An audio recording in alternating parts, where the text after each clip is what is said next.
esta clase vamos a estudiar funciones definidas a través de integrales. En muchos casos, en la matemática o en la física o en otras disciplinas, se trabaja con funciones cuya expresión se da a través de una integral. Ahora enseguida vamos a ver un ejemplo de eso. Recordemos el teorema fundamental del cálculo en una de sus versiones, que está aquí enunciado. Si la función f está definida en el intervalo AB a los reales, es continua en ese intervalo, y tomamos un c dentro del intervalo AB y definimos la función phi de z como la integral entre 6z de f de x con z en el intervalo AB, entonces esa función habíamos visto que es derivable para todo z dentro del intervalo AB y su derivada es la función f evaluada en z. Entonces esto es lo que decía el teorema fundamental del cálculo. Entonces, como dije al principio, muchas funciones de utilidad se definen mediante integrales directamente. Una de estas funciones de utilidad es lo que se llama la función error o la función error de Gauss, que se define a través de la integral que aparece aquí. Es decir, la función error de Gauss evaluada en un x es 2 sobre raíz de pi integral entre 0 y x de e a la menos t cuadrado diferencial t, y eso está definido para todo x real. Esta función es de mucha utilidad, es fundamental en probabilidad y estadística, eso ya la van a ver cuando estudien esa materia. También aparece cuando uno escribe la solución de lo que se llama la ecuación del calor, que eso lo van a ver posiblemente en matemática 4, es un problema de la física, de cómo varía la temperatura en ciertos dominios a partir de ciertas condiciones, y en otras ramas también tiene aplicación. Esta función, ¿por qué se define a través de una integral y no ponemos directamente una expresión analítica en la que no aparezca el símbolo de la integral? El tema es el siguiente: si bien la función e a la menos t cuadrado que aparece aquí es continua y por lo tanto tiene, por un teorema que vimos la clase pasada, seguramente tiene una primitiva definida para todo t, o sea, tiene una primitiva definida en los reales. El tema es que esa primitiva no se puede expresar en términos de funciones elementales. Esto lo voy a escribir aquí al margen.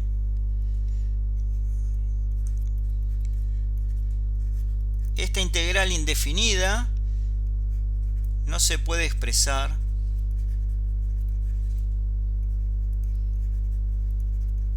mediante funciones elementales. ¿Qué sería funciones elementales? Bueno, polinomios, cocientes de polinomios, exponenciales, logaritmos, trigonométricas. O sea, no hay forma de, a partir de esas funciones, combinándolas como sumas, productos, composiciones, expresar las primitivas de la función e a la menos t cuadrado. Entonces no queda otra, si uno quiere definir esta función, que hacerlo a través de una integral.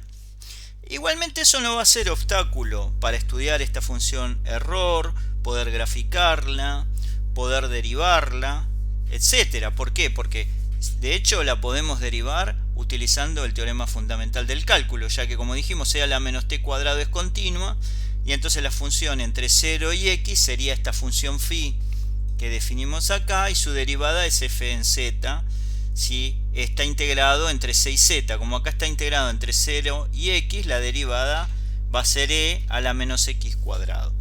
O sea que este tipo de funciones definidas a través de integrales, por lo menos así como la hicimos aquí, integrado entre un número y x, uno no tendría problemas en derivarlas una y después las veces que quiera. Vamos a necesitar un caso más general para estudiar, que es aquí, en lugar de estar definida la integral entre 0 y x, quizás esté definida entre dos funciones, o sea, el extremo inferior sea una función y el extremo superior sea otra. Eso está escrito en este teorema, que es el que ahora vamos a ver. Entonces, vamos a ver este teorema. Supongamos que tenemos una función f definida en el intervalo AB a los reales, que es continua, y supongamos que alfa y beta son dos funciones cuyo dominio es el intervalo CD y cuya imagen está dentro del intervalo AB. Entonces, si yo defino la función g de x como integrar la función f entre alfa de x y beta de x, eso va a ser función de x. ¿Por qué? Porque depende del x, quien es el extremo inferior, depende del x, quien es el extremo superior, y entonces en definitiva va a depender de x que él nos dé esta integral. O sea, una vez que digamos quién es x, alfa x, beta x pasan a ser números, y esta integral nos da un número. Ese es el número que corresponde al x, y acá lo estamos llamando g de x. Esa función, ¿qué dominio va a tener? Bueno, va a tener como dominio el intervalo CD, o sea, el dominio que tienen las funciones alfa y beta. Esta función vamos a ver, y esta es parte de la tesis del teorema, que esta función g de x es continua en un x0 y en el intervalo CD si alfa y beta son continuas en ese punto x0. Es decir, esta g de x va a ser continua en donde alfa y beta sean continuas, y va a ser derivable en un x0 en el cual alfa y beta sean derivables. Es decir, la g es derivable en donde alfa y beta sean derivables, y lo más importante para hacer cálculos, por lo menos, es que vamos a tener una fórmula para la derivada de g en ese punto x0 donde la alfa y la beta son derivables. La derivada de g en x0, que es lo que aparece aquí, va a ser f, que es la función que estamos integrando, evaluada en beta de x0, o sea, f evaluada en el extremo superior, por la derivada de beta en x0, menos f evaluada en el extremo inferior por alfa' de x0. O sea, tenemos además una expresión de la derivada de la función g en el punto x0, en donde se supone que alfa y beta son simultáneamente derivables. Ahora vamos a hacer la demostración de estos dos puntos, de la continuidad y de la derivabilidad. Para eso vamos a usar el teorema fundamental del cálculo que acabamos de ver acá, que dice que si yo defino phi de z de esta forma, la derivada de phi de z es f de z. Vamos a ver esto entonces. Vamos a ver la demostración de este teorema. Lo primero que vamos a observar es que la función g está definida en el intervalo CD. O sea que el dominio de esta función g efectivamente es el intervalo CD. Bueno, entonces si yo tomo un x en el intervalo CD, por hipótesis, alfa de x y beta de x pertenecen al intervalo AB. Recordemos que las hipótesis tenían como condición, una de ellas es que alfa y beta van del intervalo CD al intervalo AB. Entonces alfa de x y beta de x están dentro del intervalo AB. Como la función f es continua en el intervalo AB abierto, entonces existe la integral entre alfa de x y beta de x de f de t de t, ¿no? Porque entonces esta función f de t va a ser continua entre alfa x y beta x, y por un teorema que vimos, la integral existe. Eso quiere decir que la función g está definida en cualquier x que esté en el intervalo CD. Es decir, existe gx para todo x en el intervalo CD. Segundo paso, vamos a ver que esta g es continua donde la alfa y la beta sean continuas. Entonces para eso vamos a hacer lo siguiente. Esto ya no lo necesitamos. Vamos a ponernos aquí. Vamos a tomar un D cualquiera, lo elegimos nosotros en el intervalo AB. O sea, acá tenemos el intervalo AB. Elegimos un C, un D. Y entonces definimos la función phi de x como integral entre d y x f de t de t. O sea, es la función phi que aparece en el teorema fundamental del cálculo. Nada más que aquí a este no lo llamamos c, lo llamamos d, porque el c lo usamos para otra cosa. Perdón, no tendríamos que llamarlo d tampoco. Vamos a cambiarle el nombre. Vamos a cambiarle el nombre. En vez de d, a este lo vamos a llamar de otra manera. Después lo vamos a ir modificando porque no tendría que haberlo llamado ni C ni D porque esos ya los había elegido. Entonces eso estaría mal. Le vamos a poner otro nombre. ¿Qué sé yo? M. Llamémoslo M. Entonces aquí cambiamos el D por M.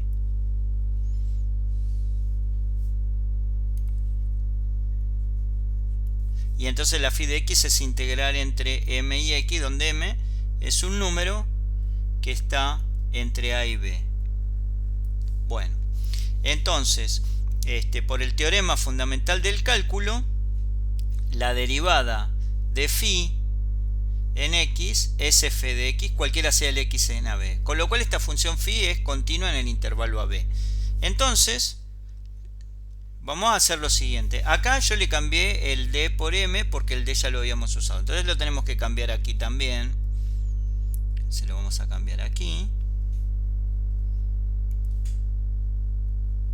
Vamos a poner aquí el m y aquí también. Ahí está. Bueno, entonces phi de x es la integral entre m y x de f de t de t. La g de x, ¿qué era? La integral entre alfa de x y beta de x de f de t de t. Usamos una de las propiedades de la integral, que dice que esta integral la podemos partir en dos integrales. Una, por ejemplo, que va entre alfa de x y m, y otra que va entre m y beta de x. Lo importante acá es que este y este tienen que ser el mismo.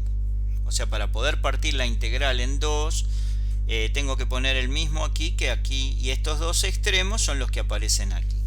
Entonces, ¿qué podemos hacer ahora?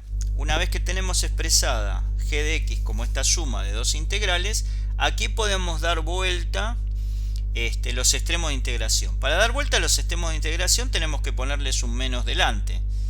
Y entonces vamos a hacer eso. La primera integral, esta que aparece aquí,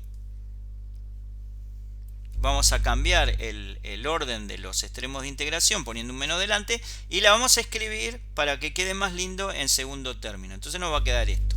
Acá volvemos a cambiar el d por m para no tener el conflicto que había dicho, que estamos llamando con el mismo nombre a dos cosas que en principio no son iguales. Bueno, entonces lo llamamos m, no hay problema. Entonces miren lo que tenemos acá. Tenemos que g de x la escribí como la integral entre m y beta de x y m y alfa de x. Pero, ¿qué sería la integral entre m y beta de x? Es la función phi en beta de x. Recordemos esto, lo vamos a escribir aquí. Phi en z es la integral entre m y z de f de t de t.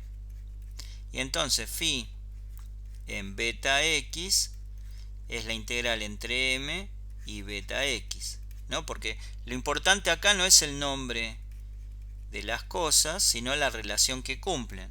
Entonces, este z que está acá se corresponde con este z que está acá. Entonces, aquí, si yo pongo beta de x, acá va beta de x. Quiere decir que esto que está aquí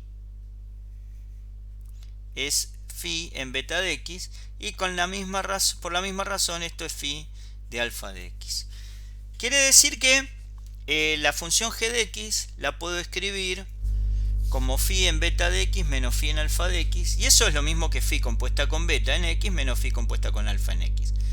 Ahora, si alfa y beta son continuas en x0, entonces la composición es continua. Acá recordar que phi es continua. Phi era continua porque era derivable. Eso era el teorema fundamental del cálculo. Entonces, como phi es continua, eso no lo había escrito explícitamente porque viene de antes, y alfa y beta son continuas en x0, si suponemos que son continuas en x0, entonces, porque acá le pusimos un sí, ¿no? Si alfa y beta son continuas en x0, entonces las composiciones son continuas en x0 y entonces resulta que G es continua en x0. Quiere decir que probamos la primera de las afirmaciones de la tesis, ¿no? La primera de las afirmaciones de la tesis del teorema, que lo tenemos escrito por acá,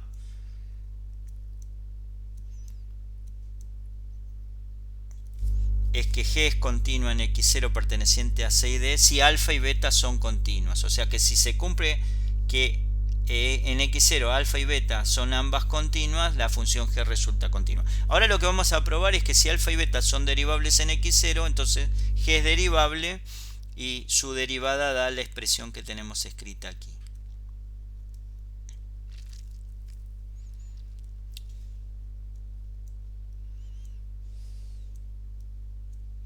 Bueno, aquí lo tenemos. Ahora, si alfa y beta son derivables en x0, entonces phi compuesta con beta y phi compuesta con alfa es derivable en x0. Eso es porque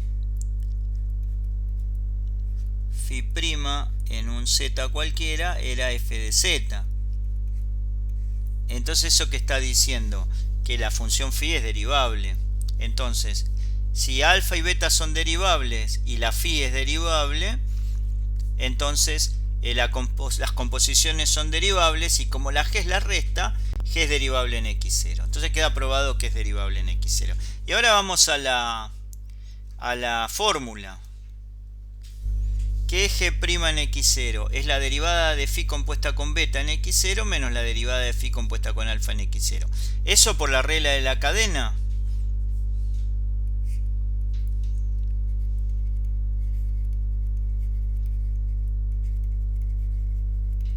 Es phi' en beta de x0 por beta' en x0, y eso por lo que había escrito acá, que lo volvemos a escribir, phi' en z es fz, quiere decir que esta derivada es f en beta de x0 y esta derivada es f en alfa de x0.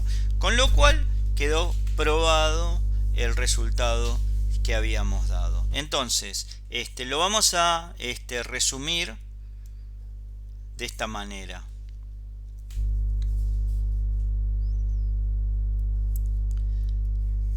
F continua en AB. Alfa,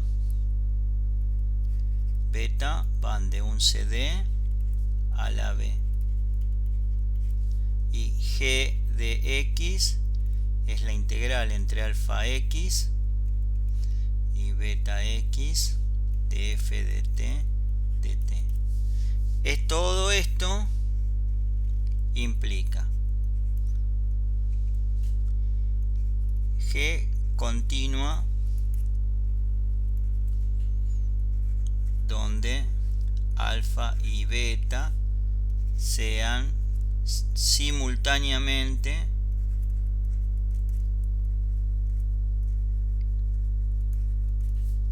continuas.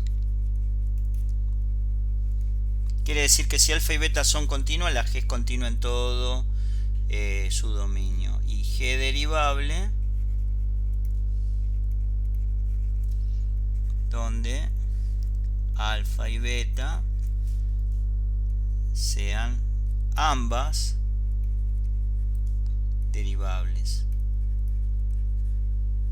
Más aún, la fórmula de la derivada, ahora en un x donde se cumplan estas condiciones, va a ser f en beta de x por beta prima x menos f en alfa x por alfa prima x. Y ahí terminó la demostración y un resumen del teorema que acabamos de probar.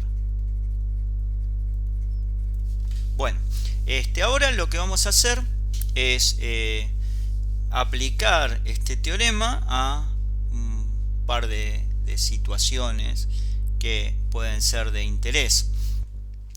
Por ejemplo,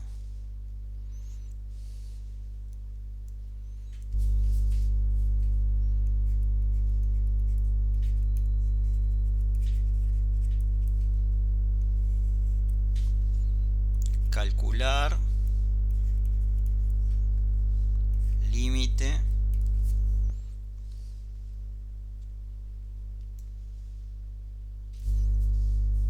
podría ser el ejemplo número 1. Calcular límite para x tendiendo a 0, por ejemplo, de la integral entre menos x y x cuadrado de seno de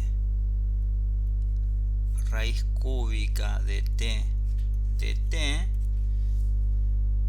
dividido la integral entre, por ejemplo, 0 y x cuadrado del logaritmo de 1 más t cuadrado diferencial t. Queremos calcular este límite. ¿Qué pasa con este cociente cuando x tiende a 0? Entonces, lo primero que vamos a hacer es lo siguiente. Vamos a llamar, por ejemplo, g de x a la integral entre menos x y x cuadrado de el seno de la raíz cúbica de t diferencial t. Bueno, entonces, ¿qué podemos decir de esta función? Bueno, esta es continua en R y estas, las dos, son derivables en R, derivable,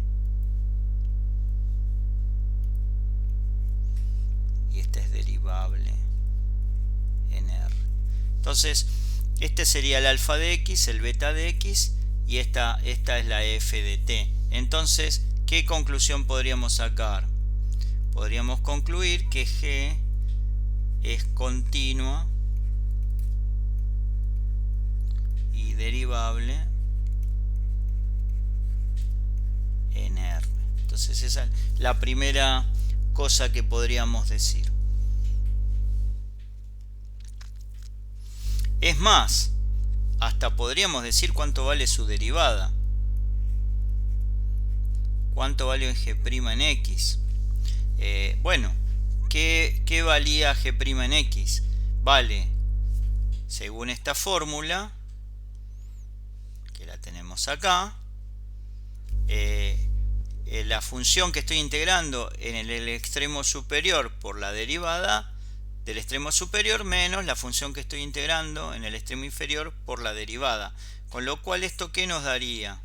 Nos daría seno, que es la función que estoy integrando, raíz cúbica de t.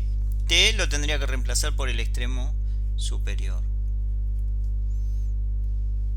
por la derivada de este extremo, 2x.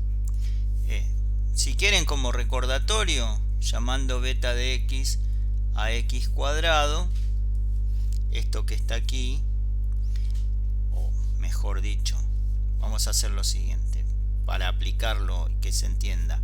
Si beta de x es alfa x cuadrado, alfa de x es menos x. Y a su vez f de t es el seno de la raíz cúbica de t.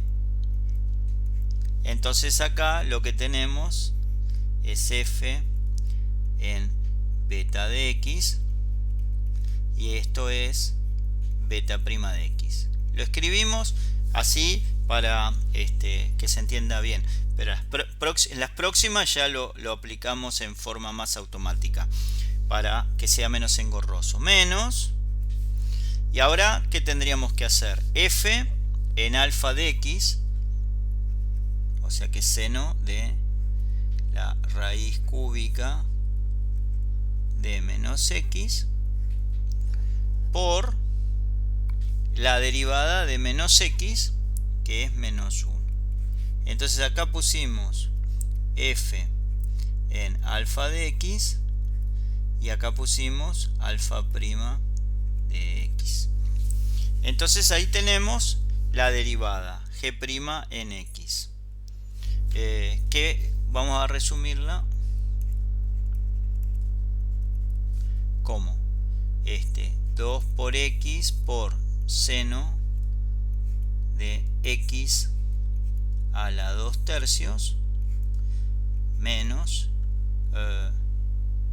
más seno de menos x a la 1 tercio. Es más, este menos lo podríamos sacar fuera del seno.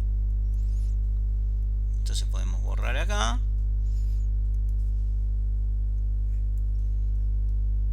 Y dejarle el menos aquí. Usamos que el seno de menos algo es menos el seno. Vamos a escribirlo mejor esto. Esto es seno de x a la 1 tercio. Muy bien. Bueno, ahí tenemos g'. Entonces, ya de g sabemos que es continua y derivable en r. Y g' da esto que está acá. También podríamos decir esto. El límite para x tendiendo a 0 de g de x va a ser g de 0. Porque es continua. Continuidad. Y entonces el límite para x tendiendo a 0 de g de x es, bueno, ¿cuánto vale g de 0? Es la integral entre 0 y 0. O sea que es 0. Quiere decir que el límite de la función g es 0 y tiene derivada y vale la expresión que está acá. Eso es el análisis del numerador. Vamos a hacer un análisis similar para el denominador. Entonces para el denominador, no sé, llamemos h de x a la integral que tendríamos. La integral entre 0 y x cuadrado del logaritmo de 1 más t cuadrado diferencial t. Bueno, vamos a hacer un análisis similar, pero ya no vamos a entrar en tanto detalle porque ya lo hicimos acá arriba, medio que se tiene que haber entendido lo que hicimos. Entonces ya no vamos a escribir quién es beta, quién es alfa, quién es f, para no además tener que poner otros nombres y hacer muy engorroso esto, sino directamente marquemos lo siguiente. Esta es continua,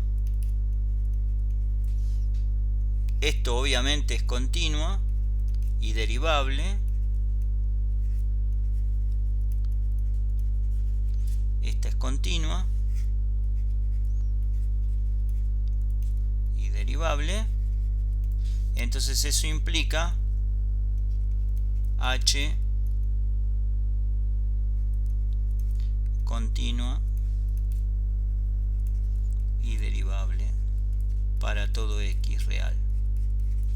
Por otro lado, ¿qué va a dar la derivada? Ya la escribimos directamente. Es la función que aparece en el integrando evaluada en el extremo superior, logaritmo de 1 más x cuarta quedaría, porque es x cuadrado al cuadrado, por la derivada de x cuadrado, 2x, menos logaritmo en 1 más 0 al cuadrado por la derivada de 0. O sea que esto en realidad es 0 por partida doble, ¿no? Entonces esto es h'. ¿Y qué pasa con el límite? Vamos a escribirlo en negro, así seguimos los colores. Límite para x tendiendo a 0 de h de x. Bueno, eso es h en 0. De nuevo, continuidad.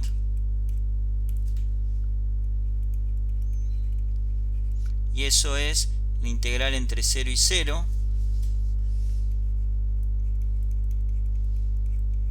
O sea, 0.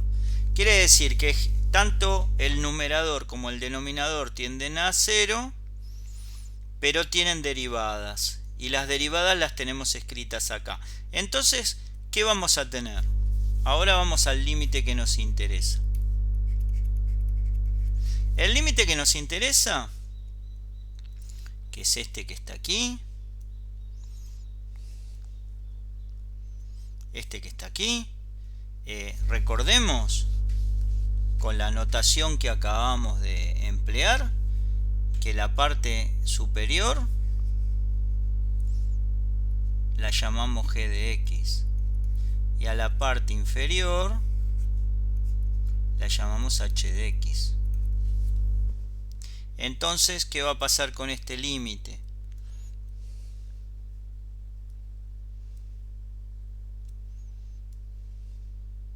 Este es el límite para x tendiendo a 0 de g de x dividido h de x. ¿Eso qué va a dar? Bueno, acabamos de ver que esta tiende a 0 y esto tiende a 0. Pero que las dos son derivables. Quiere decir que podemos aplicar la regla del L'Hopital. Poniendo acá entonces g' en x sobre h' en x. O sea que nos quedaría el límite para x tendiendo a 0 de... ¿Quién es g'? Vamos a escribir h' que la tenemos acá a la vista.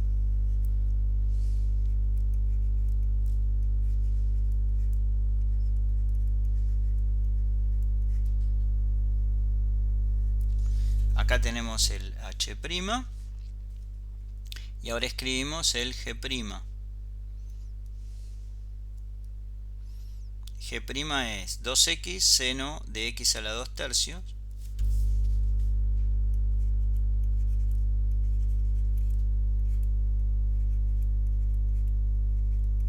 menos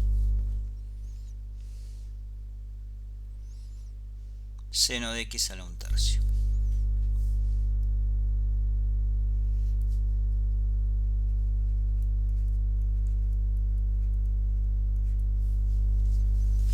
Vamos a hacer lo siguiente.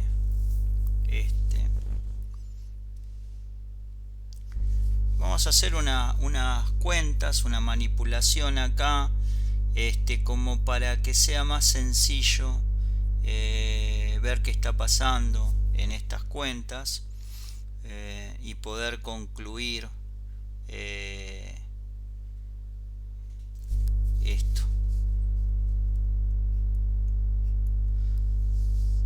Podríamos tratar de usar la regla del L'Hopital, pero se nos va a complicar mucho tratando de usar la regla del L'Hopital. Entonces, primero vamos a hacer algunas manipulaciones que nos permitan facilitarnos las cuentas, ¿no? Esto es límite para x tendiendo a 0 de... vamos a usar los límites notables. Entonces, vamos a escribir el seno de x cuadrado x a la 2 tercios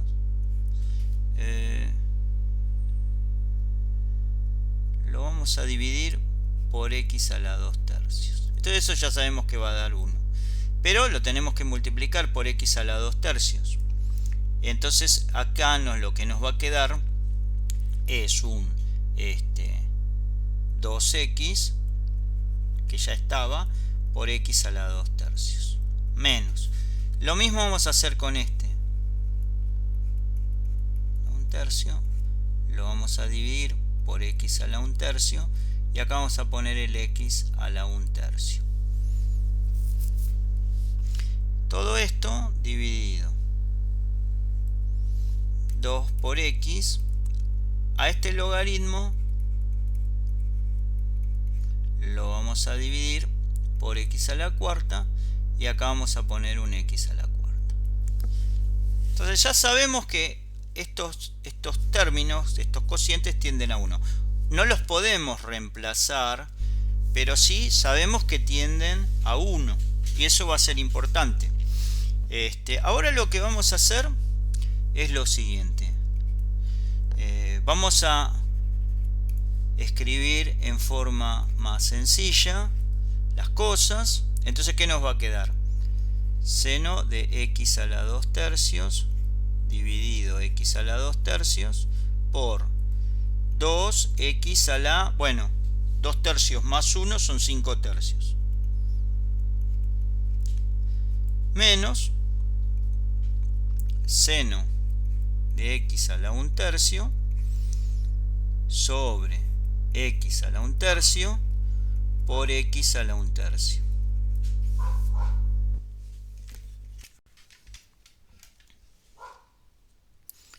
Todo esto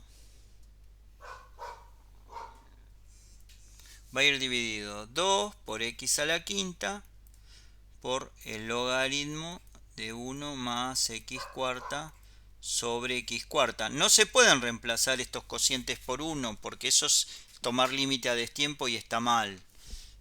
Lo dejamos así y después cuando tomemos límite ahí sí lo reemplazamos por 1, pero por el momento no. Entonces ahora voy a hacer lo siguiente. Del numerador voy a sacar el x a la 1 tercio factor común.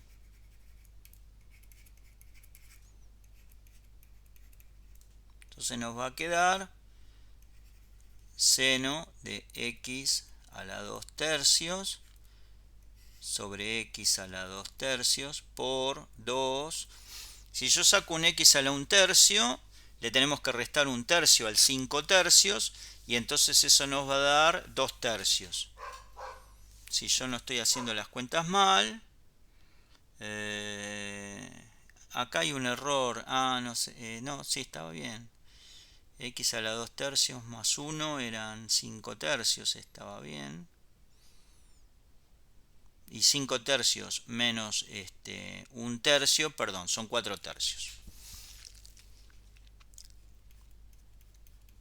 Menos seno de x a la 1 tercio dividido x a la 1 tercio. Y eso va por 1 porque se fue el x a la 1 tercio. Y acá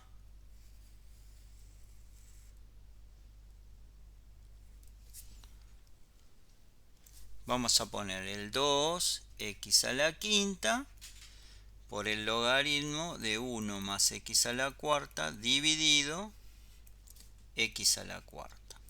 Y ya está, ya estamos en condiciones de calcular el límite. Fíjense en lo siguiente. Esto tiende a 1, ¿no? Es un límite notable, ¿no? No lo especifiqué porque ya lo conocen. Este también tiende a 1 y este tiende a 1. Y esto tiende a 0. Quiere decir que lo que está acá arriba tiende a menos 1. O sea que lo que está entre corchetes tiende a menos 1.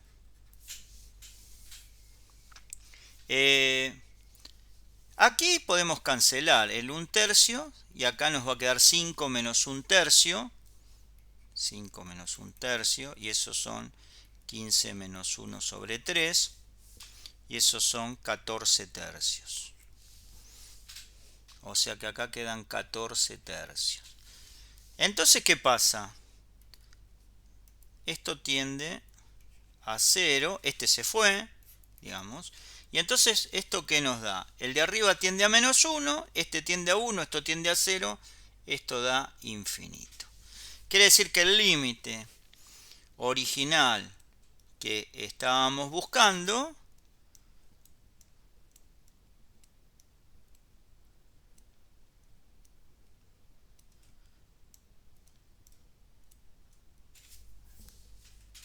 es infinito. Bueno, con esto terminamos la teoría de integral definida.